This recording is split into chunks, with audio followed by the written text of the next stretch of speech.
जैसा कि आप सभी लोग जानते होंगे, आपने अपने स्कूल में बचपन में किताब में एक आंदोलन का नाम सुना था। वो आंदोलन था आपका चिपको आंदोलन। आप सभी ने सुना होगा, पढ़ा होगा बचपन में। आप शायद अब भूल भी गए होंगे उसके बारे में। तो उसके बारे में बहुत गहराई में आपने नहीं पढ़ा होगा, कहाँ से शुरू हुआ था, कैसे हुआ था, उस पर क्या चला था और कौन था उसको शुरू करने वाला। तो उसके बारे में मैं आज आपको बताऊंगा अपने अगले इस वीडियो पॉडकास्ट पे, आप सबके सामने फिर से आपका होस्ट उदित शर्मा। तो मैं आपको बताने वाला हूँ कि चिपको आंदोलन, जो एक गौरा देवी जिन्होंने शुरू किया था चिपको आंदोलन। जैसे बचपन में हमने बताया था कि लोग पेड़ों से चिपक जाते थे चीज़ें बचाने के लिए, तो जिन्होंने शुरू किया था ये जो गौरा देवी थी, उन्हें आज के समय पे अपने ही गांव, जो उनका गांव था रैनी गांव जो था, वहां से विस्थापित किया जा रहा है, डिसमेंटल किया जा रहा है। तो क्यों, उसके पीछे क्या रीजन है, वो मैं आपको आज बताऊंगा थोड़ा डिटेल में। मेरे साथ बने रहिए। तो उत्तराखंड में जब एक चिपको आंदोलन हुआ था, उसने देश भर के लोगों के साथ उनको जागरूक किया, उनको मोटिवेट किया। ये आंदोलन इसलिए हुआ ताकि पेड़ बचे, कटान ना हो, ताकि लोग विस्थापित ना हो, ऊपर से नीचे ना आए, काफी पहाड़ों से इधर उधर पलायन ना हो लोगों का। लेकिन विडंबना देखिए, आंदोलन चलाने वाली गौरा देवी आज अपने ही गांव, जो उनका गांव था रैनी गांव, वहां से विस्थापित कर दी गई। हुकूमत ना कटान से गांव को बचा पाया और ना ही अब लोगों को बचाने में तत्परता दिखा रहा है। तो ये थोड़ा गंभीर विषय है, इसके बारे में मैं आपसे इसीलिए बात करता हूँ कि इस विषय पे आप लोग भी सोचें और साथ दें कि आखिर दिक्कत कहाँ है हमारे पर्यावरण को बचाने में। तो मैं आगे आपसे बात करता हूँ। प्रकृति को बचाने के लिए ना पूरी दुनिया को एक नया मंत्र दिया था चिपको आंदोलन की, जो जिन्होंने दिया था वो थे गौरा देवी। तो उनके गांव रैनी पर इस समय पे कुदरत कहर बन के टूट पड़ी है। गांव के नजदीक ऋषिगंगा पर चल रही एक परियोजना है, उसने इस गांव को कुरेद कुरेद के ध्वस्त कर दिया अंदर से ही। और पहाड़ों पे और कुछ मकान भवन वो भी खाली कराए जा रहे हैं। प्रकृति सब कुछ छीन रही है, धीरे धीरे घर छीन रही है, सब उनका परिवार छीने जा रही है। लेकिन सरकार ने हमारी आंखें ना बंद कर रखी है। घर आंगन खेतों उन सब में पड़ी गौरा देवी की जो दरारें हैं, और वो पूरा गांव उनको अपनी माँ मानता है। उन गांव के लोगों के माथे पर एक चिंता की बहुत बड़ी लकीरें हैं।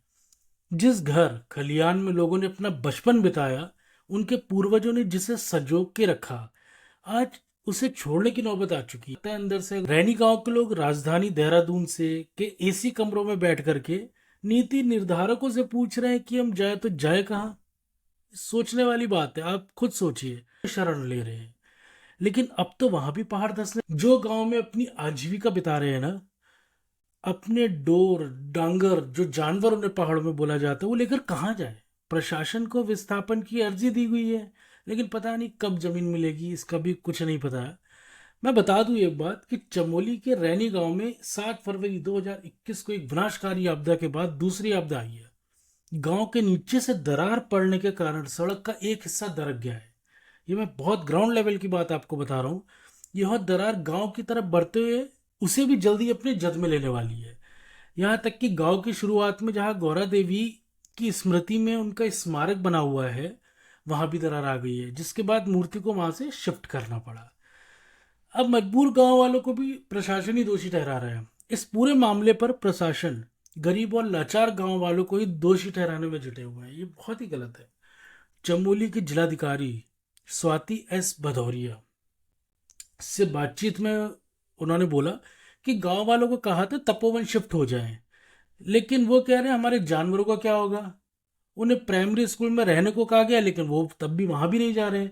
जब उनसे पूछा कि गांव की संवेदनशीलता का क्या स्तर है, क्या कहीं पूरा गांव तो नहीं दरक जाएगा, तो उनका जवाब था, मैं कोई जियोलॉजिस्ट नहीं हूँ, देहरादून से जियोलॉजिस्ट भेजने को बोला गया है।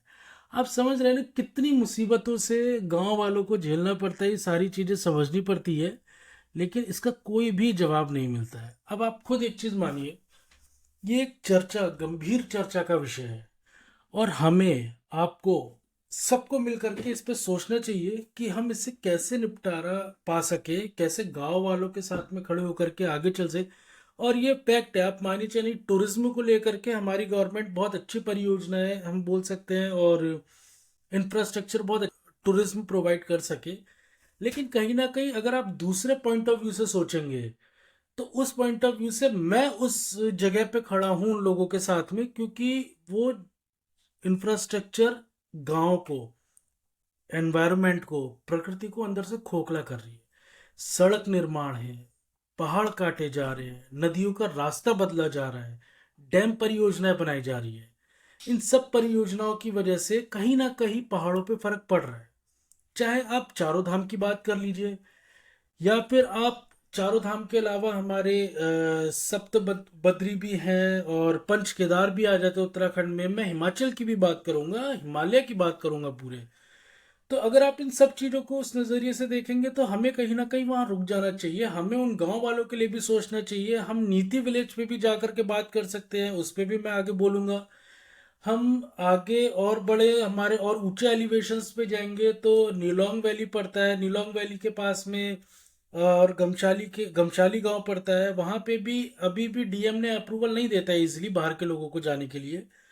क्यों? क्योंकि जितने बाहर के लोग जाएंगे वहां उनको इंफ्रास्ट्रक्चर भी चाहिए, होटल्स बनाने के लिए मंजूरी चाहिए, वो एरिया गंदा होता है। जो पुरानी चीजें कंजर्व है ना हमारी, वो चीजें कहीं ना कहीं अब खराब होती जा रही है। जिस वजह से मैं गुजरता कि टूरिज्म को ना बढ़ावा दिया जाए, क्योंकि गांव वालों की रोजी रोटी भी वहीं से चलती है। लेकिन उसके साथ में जब आप इंफ्रास्ट्रक्चर तैयार करते हैं, तो आप दोनों पॉइंट को साथ में लेके चलें।